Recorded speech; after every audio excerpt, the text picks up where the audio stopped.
Hi guys! Welcome to my vlog!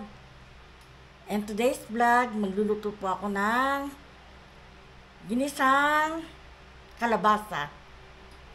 Since hindi available ang gata for today, kaya igigisa ko na lang siya.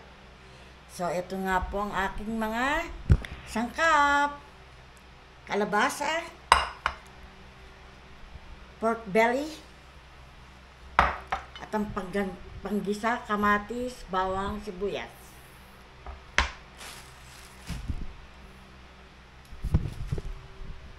So, samahan niyo ako magluto. At ito nga pala, nagsasaing na ako para dinner. Para bago dumating si Mister, ay nakaluto na ako. Tara, samahan niyo na po ako umpisang magluto.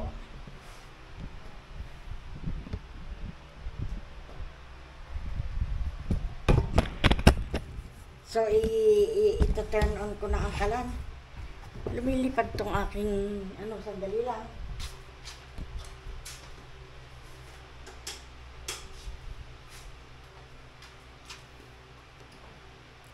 Ito-turn on ko na po ang kalan, okay?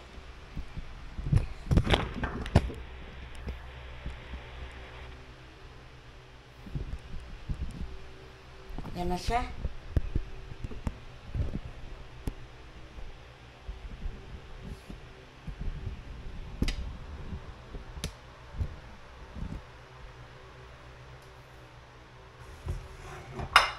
Gagamitin ko ang aking malalim na kalan, na kaldero, na kawali. Ayan.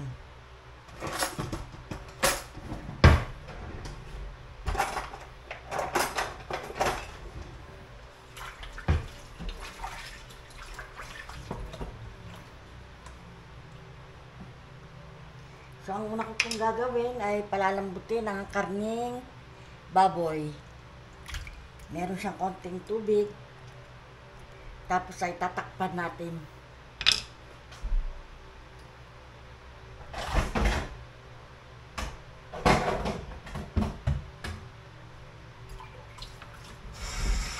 Hugasan ko muna yung takip.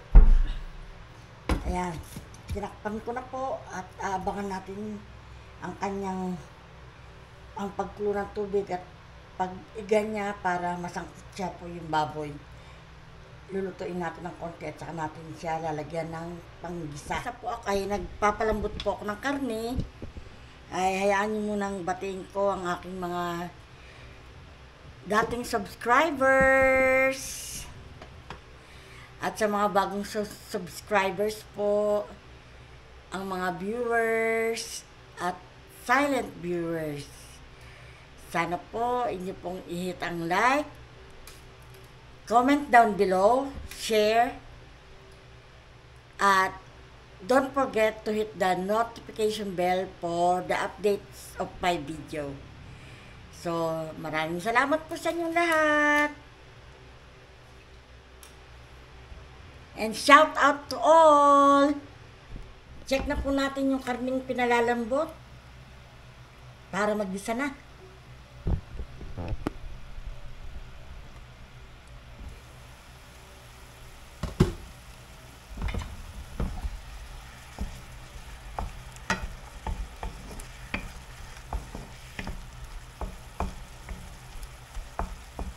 Akin muna pong hugasan para maalis yung amoy ng karne. Palitan natin.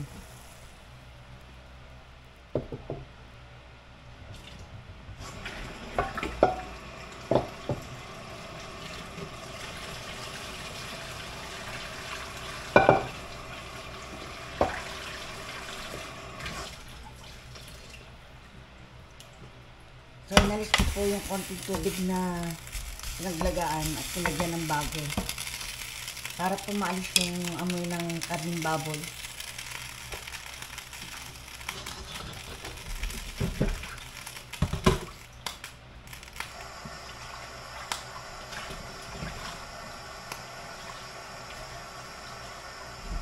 So, ayan.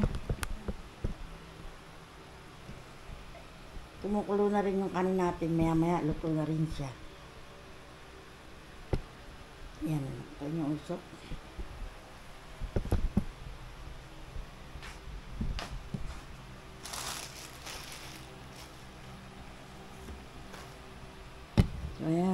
Ready. Kumukulong-kulo yung tubig at madadry na siya. Patuloy pa rin pong pinapalambot ang aking karne. At pagkatapos maalis ang tubig at maprito-prito ng konti, igigisa na natin sa bawang, sibuyas at kamatis. Ayos.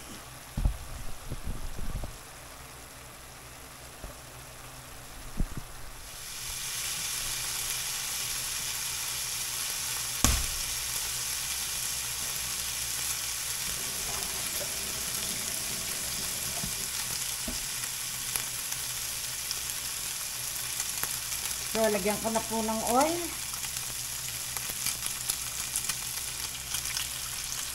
Ayan.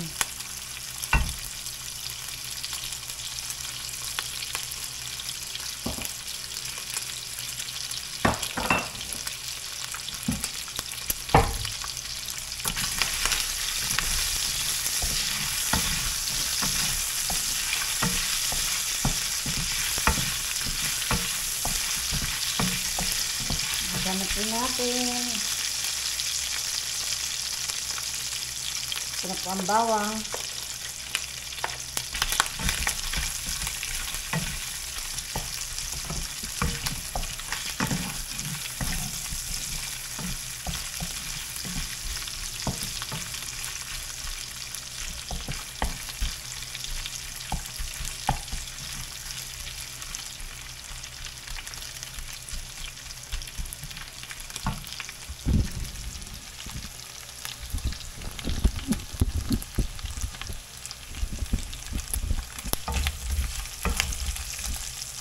Lagay ko na rin po ang sibuyas.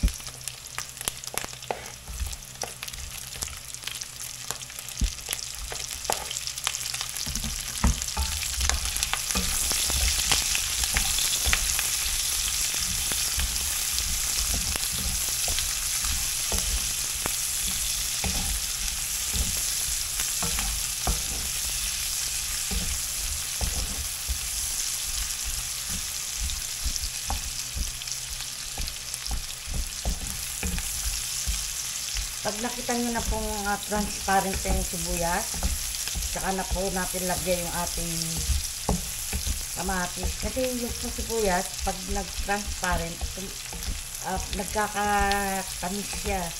Tumatamis. Masarap po. Maglutong-luto ang sibuyas. Ayan.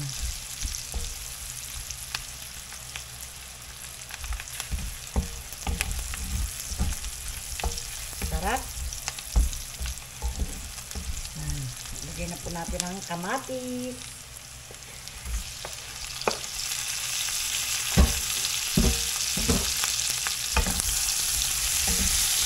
So, ginisa ko lang po siya. Ginisa. Ayan. Lagyan po natin ng salt. At ang salt ko po ay yung Himalayan salt. Meron po ako kilalang mahilig sa Himalayan salt. Shout out, Papa Ryan! At Aya and Mama Mayet. Mahilig sa Himalayan salt. Ayan. Tama na po yan. Ayan.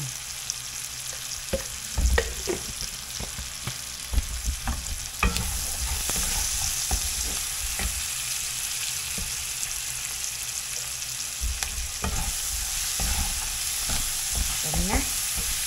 Sarap. Ngayon, lagay po natin ang kalabasa. Lalahatin ko na.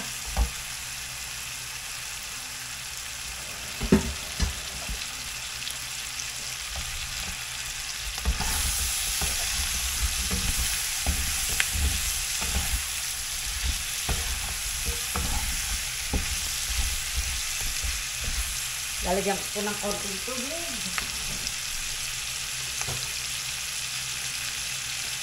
Tubig.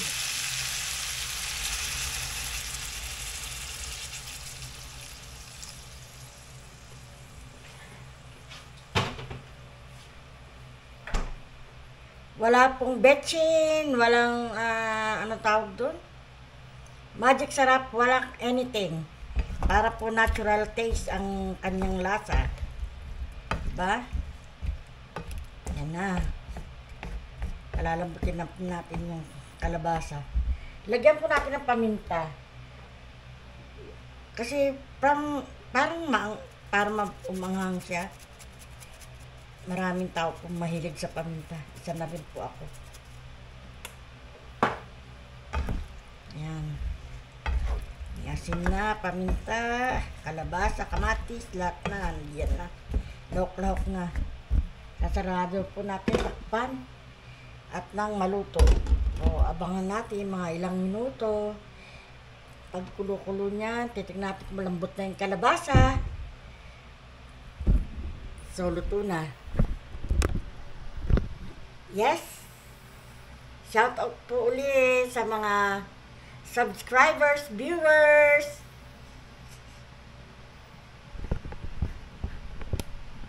So, ayan, luto ng ating kanin.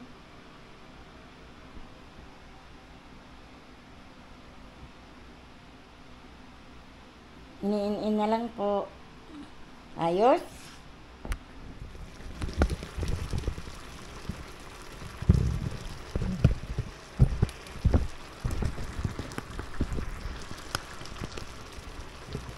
Yan, kumukulo na po. Sarado ko na uli.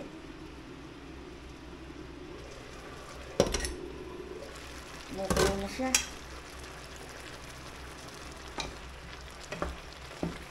Pero hindi pa siya malambot.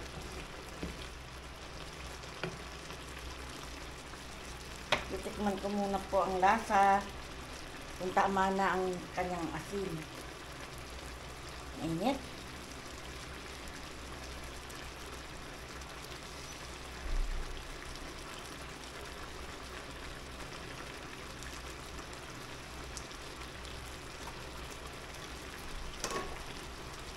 Okay lang, hindi masyado maalat.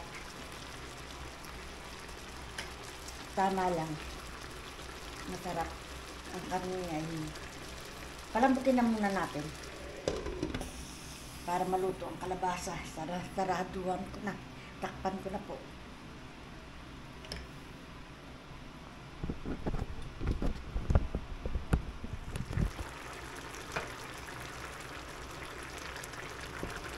Ayan, medyo malambot na po.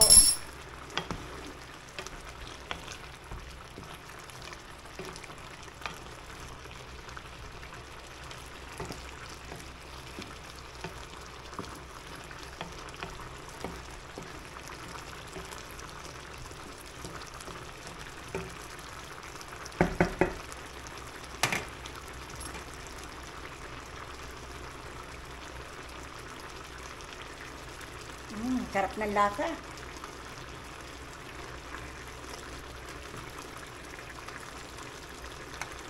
Malambot na.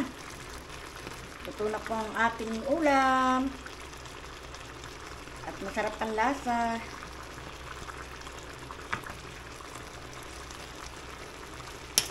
Sarap po.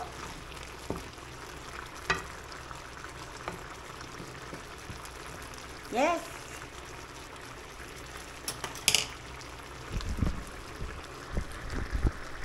So, thank you po sa inyong panonood. Hanggang dito na lang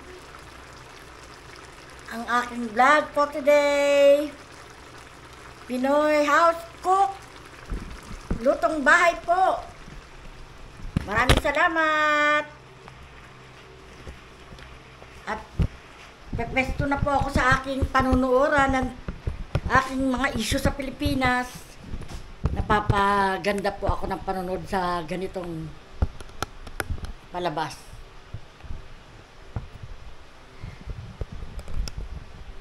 Yes. Hangod na po ako. Grabe oh. So hanggang dito na lang po ang aking video. See you po next time. At ito po ang inyong lingkod, Liza Stable Official, na nagsasabing magandang buhay. God bless po sa lahat.